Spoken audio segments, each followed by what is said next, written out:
definitely your target. Light that giant bastard up. I do get a little fucking delay where I can't actually see until the shield pops up.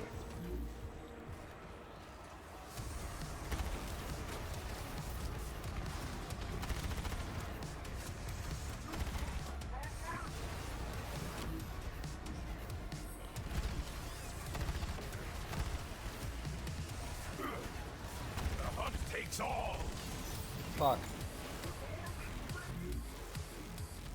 Damn it. The flood really messes you up. Yeah, you have to learn a whole another rhythm.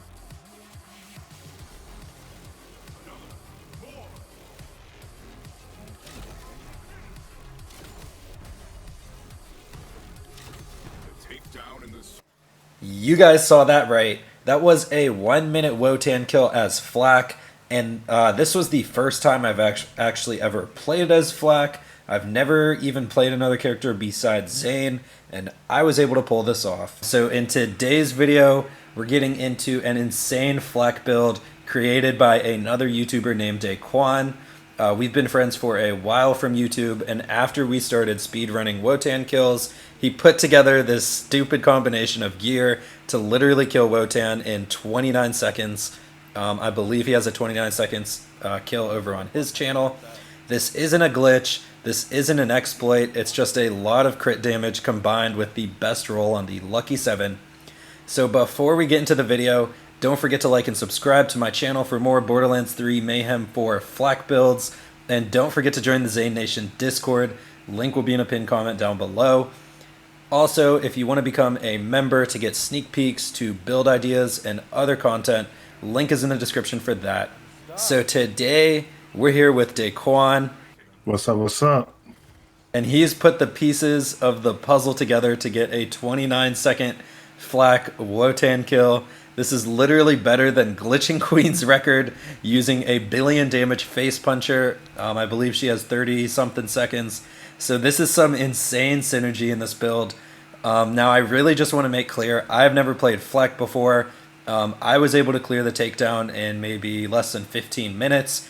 I even got that 35-second kill at the end. And I played through a couple more times after this and got similar results. All this footage is of me playing, and like I said, I've never played this character before. So let's get into it and break down this build. So the first gun, obviously, is going to be the Lucky 7. Basically, if you guys haven't played with this, every time you reload, you will see 5 icons pop up visually on your screen. And basically, you can roll different modifiers on this gun. There's a head for auto crit. There is a 7, which basically gives you 7 pellets, kind of turning it into a Maggie. An explosion, which gives you explosive rounds. And then there's like a little Mario fireball, which gives you shock damage. You could see rapid fire bullets, which turn this gun into a flood. And then there's the trash can, which means no modifier. So you can technically roll all 5 of these. Basically what we're looking for is the head, the 7, and the explosion. This gives you auto crit Maggie explosive rounds. It is an insane amount of damage. You want to actually avoid the shock damage because of the storm chuckers and the takedown. The rapid fire can be fine with the flood, but you're going to have to time your shots a little bit better to not go over your ammo regen, which we'll get into in a second. So yeah, basically you're going to want to sit here and re-roll this. Now there is actually a really cool like fast way to roll this. I'm going to play some footage and I'm going to let DAKQUAN explain it. So typically with the Lucky 7, what you do is just reload normally, and then you're able to see that the little icons pop up on the side. But the way that you actually want to go about it, and this was a method that was brought to me or was shown to me by Ace, what you want to go ahead and do is you shoot out a bullet so that way you're able to reload, press reload, and you swap to a different weapon and swap back. And in doing that, you'll be able to find your rhythm. And as long as you're doing it fast, you'll be able to see the icons, as well as you're able to sort through these different bonuses very, very fast, and you'll be shooting that Lucky 7 in no time. Yeah, so what's really cool about this is it kind of takes a second to get used to the rhythm of it, but once you get this trick down, every time I lost my modifier for one reason or another, if I accidentally reloaded or something, I would literally just go hide in the corner and re-roll, and it probably took me less than 2 minutes every single time to get the head, the 7, and the explosion. Now, I do want to say you can realistically do this with only the head and the 7, which is basically an auto crit Maggie. The explosion is basically what just puts us over the edge, and basically our anointment on our lucky 7 is the 125% splash damage. This is how we get like just the most insane maximum amount of damage. But this is doable with only the auto crit and the 7. So keep that in mind. So basically, just so you guys know, you can actually lose your modifiers by getting downed. Now you don't lose your modifiers, but it seems like you lose the 7 modifier, so you won't be shooting like a Maggie anymore, and that's what gives you the most damage, because it's basically multiplying everything times 7. So we have a couple backup weapons in our inventory. The first one being the ion cannon. This is just the biggest, stupidest weapon in the game. So it's a great backup weapon to get you out of some sticky situations. Other than that, we've got the stagecoach and the bang stick. These are basically some flat classic shotguns that work really well with this build otherwise. So next, I want to show you guys the class mod. I'm going to let Daquan explain this part. It is the stack bot. There's a bug with this, but it is still good for this build. So I'm going to let him take it away. So the stack bot is the brand new class mod for Flak that came in with the DLC, and what it essentially does is it allows you to stack up your damage as long as you're hitting those crits. If you end up missing a shot, you do not get it to reset. But if you end up hitting a shot that is not a crit, it resets, as well as grenade damage. Sometimes pet damage does reset it, and then dots also affect it. And there's a couple other things that kind of hinder it a little bit. But ultimately, it works out very, very well in this build setup because we have the Lucky 7, which auto crits, so you are able to get past all of those issues and get insane amounts of damage in a amazing setup with a very nice synergy. All right, so next for the shield and the grenade, these items are going to be the hardest for you guys to get because we are actually using a terror ammo regen setup. Now, I would like to make it clear that you can use any shield or grenade that has terror ammo regen on it. It should be decently easy to trade around for these items. Basically, the best shield is going to be the stopgap shield.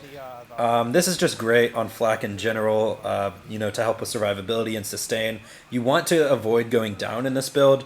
It's not a big deal if you don't find the stopgap. I ran through the takedown without going down on a couple of my runs. My first run I went down once, and then I think on my second run I went down in the WOTAN fight itself. So yeah, of course the stopgap is going to help. However, if you could find any shield and grenade combo, that's going to do really well for you. Obviously, you can see even my grenade is just a Quasar, which is not like one of the best grenades in the game. So just keep in mind you can really use any setup, but the stopgap will definitely be best. And finally, for the artifact, you're going to want a last stand auto idol. Once again, this is just going to help you with your sustain. You can literally just mow through enemies. So the auto idol is going to regenerate your health very easily and very fast. Alright, so on to the skill trees.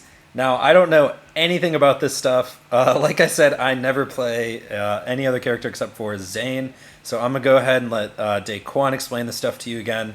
As far as I know, it's a pretty standard tree setup between the green and the red trees. However, there are a few things that help run this, like help make things run smoothly in this build.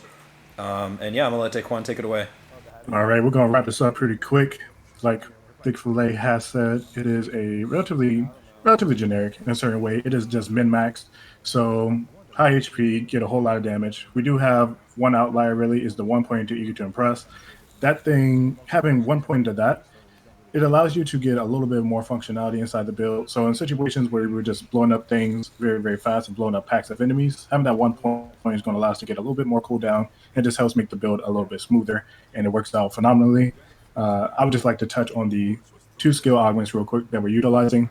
For bossing, we use Until You're Dead, which is a phenomenal action skill. You can use it for mobbing as well, but most of the time for our mobbing option, we use Not My Circus, which is a great taunt. It just makes your pet it's kind of pseudo gamma bursty, and we have Unblinking Eye, of course, for that crit damage. So now back into the Hunter tree for Flak. Daquan says there's just a couple few key interactions, but we're basically maxing out for damage. So go ahead once more, Daquan. Yeah, man. Just got that max damage. We're doing big, big DPS. The key interactions inside this build are leave no trace. This is going to work well with the Lucky 7 because you're able to shoot those 7 pellets. That's going to allow you to get a lot of ammo back. Even though we're terror, we want to be able to do DPS as fast as possible. So having leave no trace is going to be phenomenal for that situation. And then we have head count directly below it, which is cooldown. So we're just going to get back inside of our fadeaway fast, which works in conjunction with our capstone in the green tree to allow us just to eat through enemies very, very, very smoothly. And we're rocking the jabber pet. It's just the last little bit because we're not rocking elemental damage, so we don't get any bonuses in terms of DPS from the ant. And that is it for the skill tree for this Luck Norris Flak build. Alrighty, so on to the playstyle and some tips for you guys. From my experience playing this the first time, usually I'm Bubble Boy with Zane. I have my all-rounder on all the time, so I jump straight into the action. And that got me killed on my first run, which was cool. However, as long as you're kind of hanging back, like you let your stopgap take some of the damage, and with the pet taunt augment, you don't take a lot of aggro. Another really cool thing is like you really just want to kill stuff as fast as possible, because stuff that's dead can't hurt you. So as long as you're like kind of hanging back a little bit, you have some really good range with the Lucky 7, and it auto crits all the shots. So like even if your shots aren't perfect, you're gonna get that auto crit damage, and it works really well. One other thing I want to mention is that using fadeaway really well. I feel like I sound like a noob to flag players watching, but when I would just hang out inside of fadeaway for a second, let my shields recharge, let my health regen go up a little bit, I found that to be really cool playing through this, and you guys could probably see some of that in the gameplay. Daquan, you got anything else you want to add to this? That was phenomenal. That was really, really clean. Like they mentioned, you want to be a little bit patient with your fadeaway. You can utilize it to get your HP back. And then one of the key things about this build setup is that we're utilizing the stopgap. This means that we can wait, let our shield recharge all the way back up, which is going to give us another invulnerability phase. And that's going to allow us to use those 5 seconds of invulnerability aggressively if we want to, or we can use it on a more defensive route and kind of dip around a little bit. So one other little cool thing that you can do with fadeaway is you can position behind the enemies. That will give you a little bit more time before the enemies turn around and end up blowing you up. In this situation, we're bulky enough to not run into that issue, but for certain setups, it does help out quite a bit. And that's pretty much the play style. Play smart, make sure you're able to hit those shots. And as long as you're clearing out the enemies and not going too fast with this build setup and play at your skill level, it is phenomenal. And that is it for me. All right, so I think that wraps up the video. This was just such an insane build from Daquan that I had to cover it. I promise you guys we are mostly going to be Zane content. However, if I see something really cool from another Vault Hunter, I'm going to have to touch on it. And yeah, this was really fun to play. Like I said, I don't even play Flak, and it was relatively easy. It's just such an insane gear combination mixed with Flak's insane bonus crit damages that you just really get some crazy things out of it. Final thing I want to say is if you guys play Flak and you want a YouTuber just like me who literally covers Flak the way I cover Zane, head over to Daquan's channel. I'm going to put his link in the description and a pinned comment. You guys should definitely check him out. Like and subscribe. He posts the best Flak content as far as I know. But yeah, that's it for the video, guys. So don't forget to like and subscribe for more Borderlands 3 Mayhem 4 Flak builds. Don't forget to join the Zane Nation Discord. Link will be in a pinned comment down below. And thank you to all the members who have already joined.